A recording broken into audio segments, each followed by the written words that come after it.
we have the chapter 2 and chapter 3. The title is Reap of Knowledge Through Lived Experiences of Rice Farmers Amidst Contemporary Technological Changes. Sa phenomenology, yung mga lived experiences, yung mga karanasan ng mga tao na pare-pareho yung kalagayan nila. Now, chapter 2, Review of Related Literature.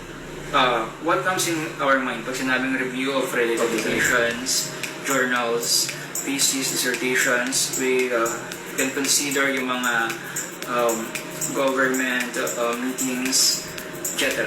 Magiging katulong natin itong mga related literature na to para patibagin yung pag-aaral natin. Next is synthesis of review of related literature. In other words, synthesis summary. So, pero dito makikita natin, ang synthesis kasi, shorten way, at makikita natin na talagang halos magiging katulong to ng pag-aaral mo. Okay? Next is gaps and bridge by the present study. Pag sinabing gaps and bridge, ano po yung nagpapaiba doon sa pag-aaral mo, doon sa ibang mga literatura? Commonly, ang kaibahan naman ng pag-aaral natin is yung scope. Okay?